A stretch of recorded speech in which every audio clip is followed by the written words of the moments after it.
Hi, it's Louis Agave from Long Island Tequila on Facebook, Instagram, the web, TikTok, here on YouTube. Please subscribe. I don't make anything. I do it for you. Today, more high-quality amazingness.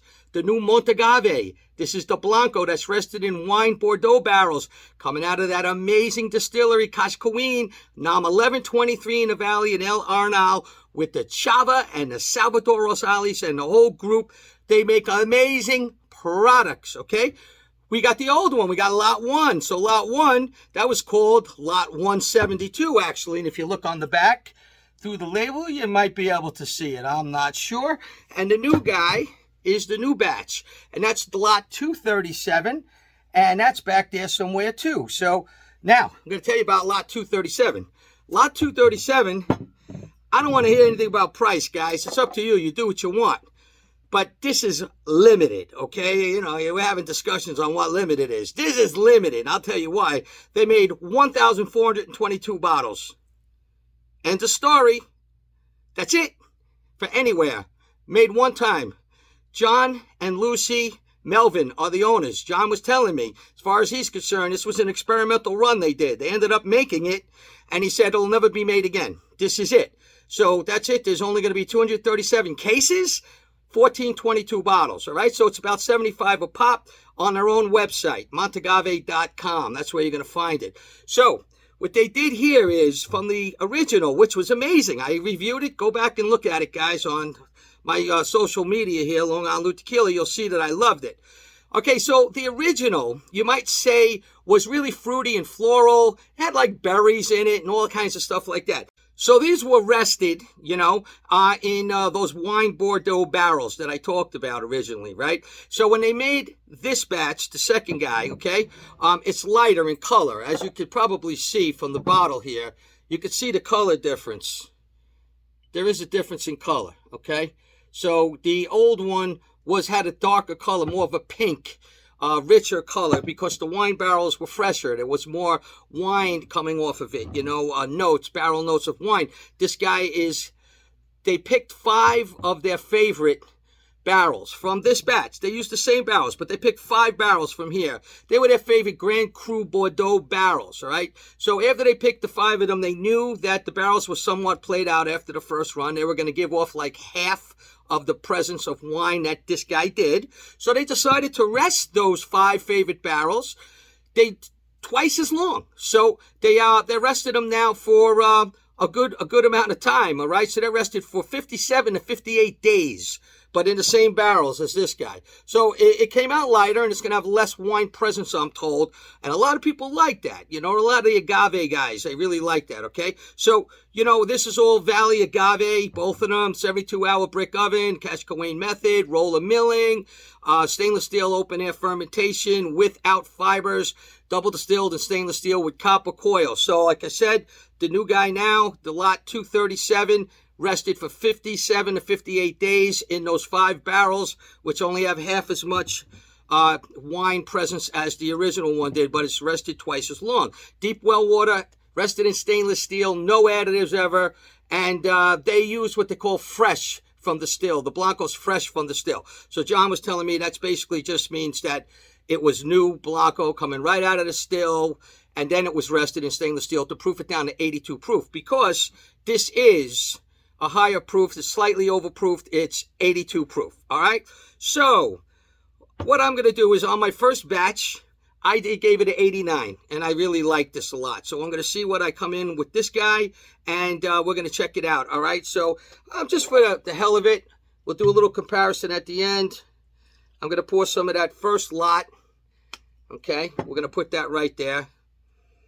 Oh, yeah, there is a lot of wine presence. Very nice. It really is. And that's that Lot 172. Let me leave that here. So now we're going to open up this new bottle for you guys. Here we go. Montagave, Lot 237. Only 1422 bottles made. That's it. That's all this is going to ever be. Oh, yeah, you can really see the difference in color right off the bat. So, yeah, and it's a lot lighter. So, yeah, I mean, you can't see. You got the original one. Okay, and then you got the new guy after the barrels were slightly worn. Okay, 50% less to give, as they would put it, but aged twice as long. So anyway, let's check this guy out. Here we go with the new Montagave. I wish John and his wife Lucy good luck on these projects. They're doing this whole barrel program. They're very big on barrelings with the cooperages. They're very particular when they get their barrels. They're really into their barrels. And like he said, the price warrants it because that's all they're ever going to have. Okay, so here we're going to go with the nose. Oh, chalk. Sharp sweetness. The agave is there. The wine's not overpowering it, okay, like it was a little bit more on this guy. There's a little more agave forward. Oh, nice, nice. The sweetness, the honey, just like the agave. Some light pepper, maybe some white pepper. Oh, fruit and floral. It's always fragrant, this tequila, with the wine barrels. Because, you know, the wine Bordeaux barrels, a lot of people say they give off the presence, you know, is a lot livelier. I would have to agree. There's a lot more going on with the fruit and the floral notes and all that other. It's a sweeter situation. Oh, man, the honey, yeah, the melon. It's like melon in it. It's buttery, fruity. Definitely some wine notes, some oaky notes, but not a lot. The agave, oh, sweetness. It's just sharp, grassy almost even. So we're going to taste this. I got to tell you, it's nice and sweet. It's fruity. It's got some floral notes to it, whatever. Not without a doubt. It's got some honey. A melon. It's really nice, definitely nice. Fruity, melony, some oak, some pepper, some spice. The agave's there, the sweetness. It's really some orange almost. This is really, really nice. You know, just for the heck of it, let's try this guy again, all right? And, yeah, so how do I put it? This one is sweeter, but it also has like an almond kind of thing in it. It's a whole different kind of nose.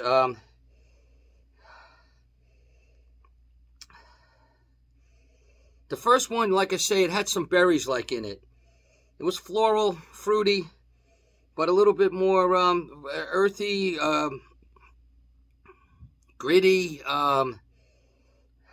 Like I say, some almond kind of thing. It's really nice. I mean, there's barrel notes for sure, but this one.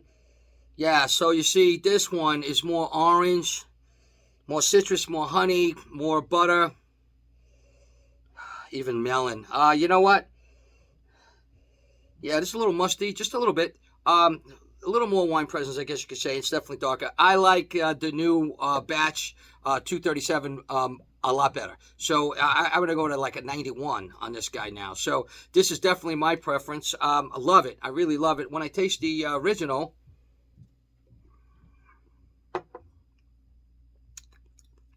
it's surely delicious. There's not a doubt about it. Really, really good. And the wine is there. It's a wine presence. Not maybe as much as I recall last time, but it's a little more than this. The nose is really exceptional on this. Balanced like you won't believe. And just the agave, a little more agave pop, which is really nice. I like that.